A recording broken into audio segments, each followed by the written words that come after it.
One of the big issues of the day is it's always marriage, but something that's happened in our culture today is there's a big push to be against marriage by many people, young people, against marriage or against having kids, against having a family.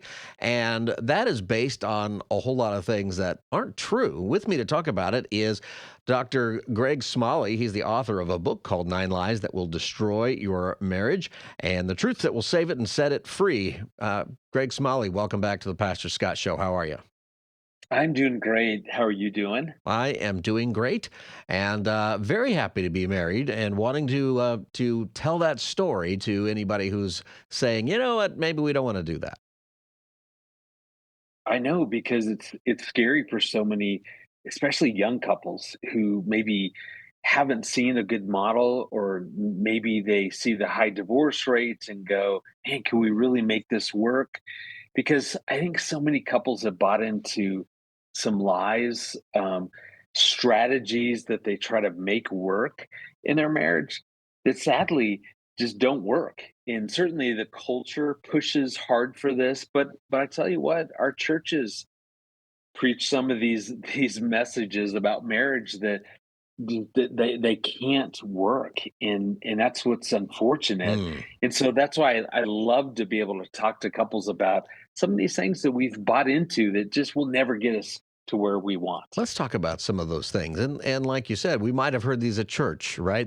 Yeah. They're sort of I was going to say old wives' tales, but that's probably the wrong term for this subject. But they're rumor or ideas. Is it true that 50% of all marriages fail? That's usually what I hear. I don't think that's right. It's not, and so it's closer to about 37%, Yeah. and so still nothing that we want, but that means that there's actually a whole lot of couples out there that are making marriage work. We don't usually hear about that. We hear about the high divorce rate, but it's 100% not 50%. Yeah, I bet So, that's when we hear in our churches a lot, actually, yeah, when we talk about yeah. this. So you wrote a book about this, and I think that there's a lot of things that I hear particularly young couples say today that are not really true. What's an example of another lie that our culture has come to believe about marriage, but it's not true? Yeah, I tell you one that the culture really preaches, because my wife and I cringe every time we're watching a show, a movie, something. You hear it every single time. I just want you to be happy. And we have preached this message that marriage is about happiness. I'm not against happiness. It's just that's not the right goal. Hmm. If my end in mind, if my goal is that I'm gonna experience happiness, that Aaron's gonna just be happy, then what do we do in those times in real life to where we're frustrated, we're disappointed, something's going on, we're going through a hard season?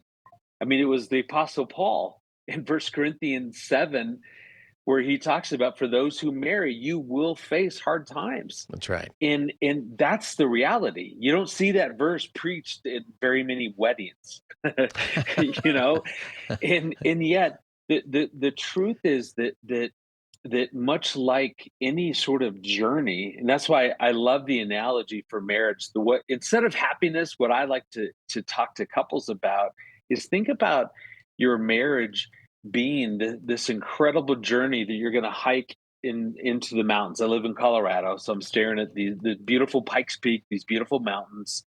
And because on that adventure, on that journey of hiking together, you're going to have the good times, the fun times, the times where you're looking at the incredible view, walking next to a little waterfall or a river, having a wonderful time. You're going to have times that are hard, that are frustrating, that are painful, and that's what marriage is about. It's about all of it.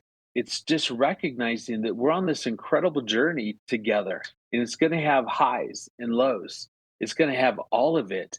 And therefore, what if our goal just becomes about how do we do this journey in the best way together as a team, you and I, journeying together, walking together on this incredible adventure called marriage. It's gonna have its good and its bad. It's gonna have all of it. And so thus it's not about happiness, It's about going, God, how do you want to use our marriage? How can we bless others? What do you want us to do with this thing called marriage? And so that's you know growth. Like for those who've ever been climbing a mountain, you get high enough, there's no growth. It's just barren. Mm. It's just a bunch of rocks. The growth happens in the valley, and that's the beautiful part of adventuring together in life is that God's gonna grow us, you know, and we're gonna see the fruit of that, not at the highs, but during the lows. And that's what I get excited to help couples understand. Let's not make this about happiness. Let's make this about purpose, about you and I together on this cool adventure, and we'll just keep climbing together and figure it out as we go along. Enjoy it when it's fun, deal with it when it's hard, but man, let's just keep climbing together. You That to me is success. I think that's something that when you're experiencing that, you understand that, right? If you're a Right. hiker and you get to the top of the mountain, you understand how great it is to be up there. And Right. when you've been in the deep valleys of life and then you've gotten through them, you understand how important that period of time was, even if you wish you didn't have it. But Right. we live in a culture that's trouble adverse, right? We try to make everything painless, and that in itself Right. is a lie, right? That's not true. You're going to go through pain, married or not. You're going to have trouble relationally and with other people. Totally. We unfortunately do this with our kids. We want to insulate them, protect them Mm. from harm, from making poor choices. And I always tell my kids, man, mom and I, we want you guys to fail forward. You're gonna make mistakes. You're gonna make poor choices. We're not gonna try to keep you from that. We actually want you to go through those hard moments because it's in those moments that God's going to grow you. You're going to get taught something. You're going to take something and grow forward. And that's the same with marriage. I mean, please don't hear me. I much prefer the mountaintops. I much prefer the fun times where we're picnicking by the cool waterfall. Like that's I would much rather have that, but I trust that God is going to use those hard moments to grow us more like him, to grow our marriage stronger. And growth is the right goal. Yeah. Happiness, horrible goal. Growth, awesome. Because again, let's just do this together and just keep moving forward and keep learning and growing. And you know what? We'll never get there. We'll never get to the top of the mountain until we go home to be with the Lord, but that's okay because we're sure gonna enjoy this thing called marriage. Hard, good, all of it. You're listening to the Pastor Scott Show. My guest is Dr. Greg Smalley. He serves as the Vice President of Marriage and Family Formation at Focus on the Family. He's also the host of a podcast with his wife, Erin, called Crazy Little Thing Called Marriage Podcast. You can find that wherever you get your podcast, Crazy Little Thing Called Marriage.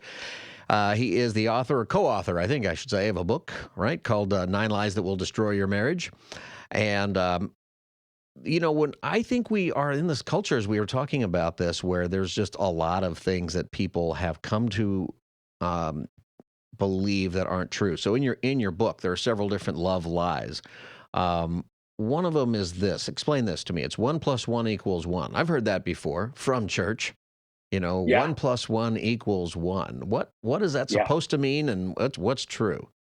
Yeah, think of Genesis 2:24. A man should leave his father and mother, cleave to his wife, the two shall become one. That idea of one flesh, I think, is so often misapplied within our church. You think of the unity candle Right. ceremony that at a wedding, you've got 3 candles, one represents her, one represents him, one represents the marriage. So what do? They take the 2 individual candles that are lit and this beautiful sweeping ceremony, they light the one candle together, and then what do they always do? They always blow out the individual candles. Just leave the one kinda marriage oneness candle burning bright for all to see. I wanna stand up and object, not to them getting married, to that idea, because when we get married one flesh, oneness is about unity and purpose in where are we heading in life. It's not sameness. Hmm. The two individuals still exist. And that's why I love the truth to teach couples is that in a marriage, there's three very important things you've got to continue to grow and nurture. That's you as an individual. So him, her, and us. All three have to matter. The marriage isn't the only thing that we need to be focused on. That's idolizing something that God never intended to happen. God sent his son to die for people, not for marriage.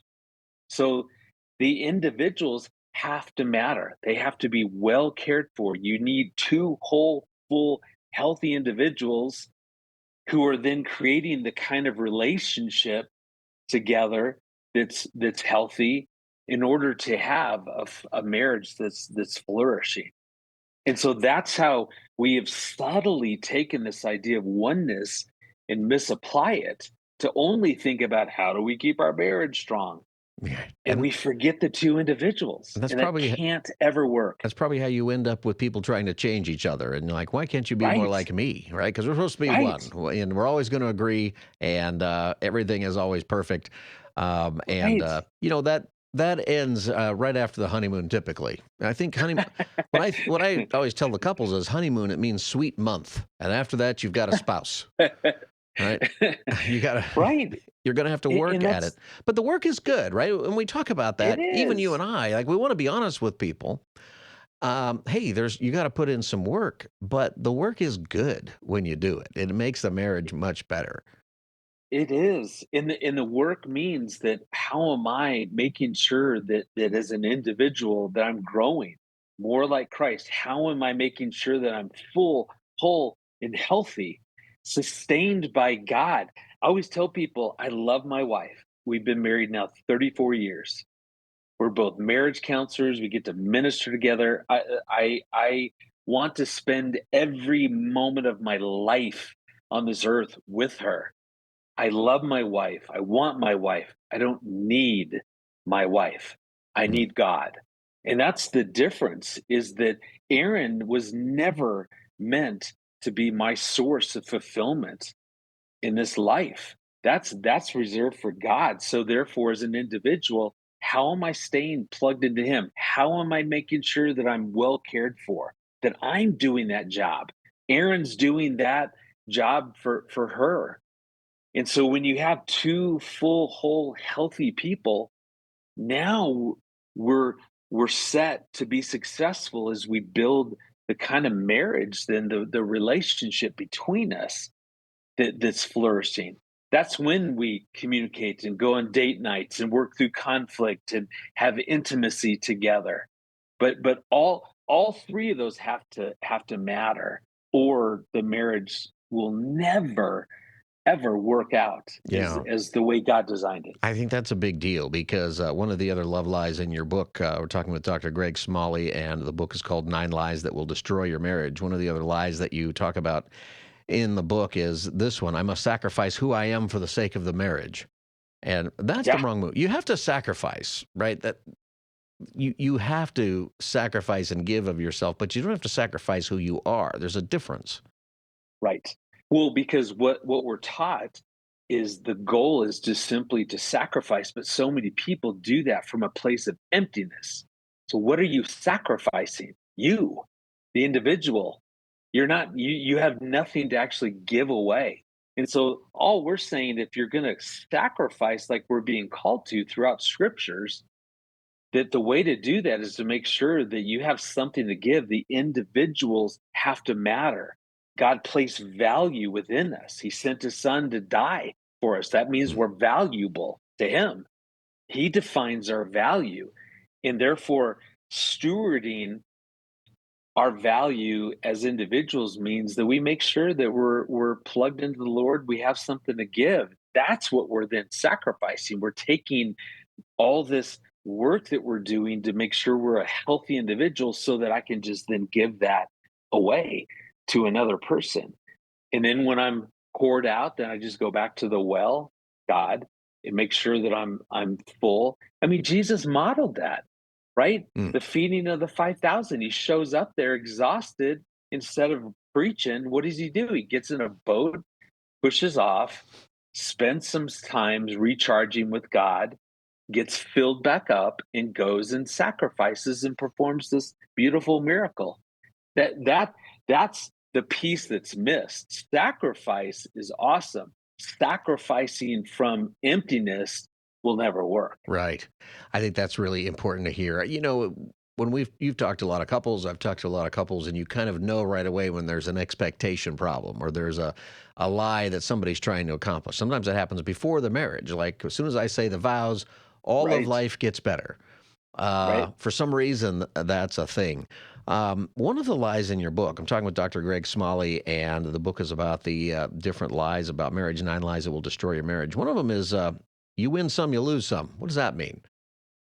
Yeah, sadly, we've bought into this idea that when we have to make a decision, so Aaron wants something, I want something, what we see couples do is that they battle, they get into these power struggles. I want this, you want that.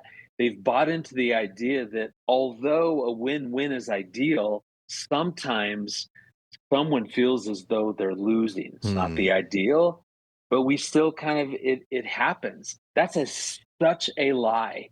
The truth is that we're on the same team. We either will win together or we're going to lose together. There is no such thing as a win-loss in marriage. And that's what we watch couples try to figure out is although not the ideal, this win-loss idea seems to we settle for that at times. And all I'm ever saying is that you're on the same team. Therefore, how about when we need to make a decision about something, we do that in a way to where we both feel great about the decision. It's not you getting your way, it's not her getting her way. Let's as a team figure out something that feels good to both of us. That's what Aaron and I, that's exactly when we go in to make a decision, we verbally say to each other, you know what? The only acceptable solution here is something that feels good to you and to me. We don't Mhm. say compromise. We don't even use Hmm. that word. We're just saying, hey, let's find a solution that we both feel good about.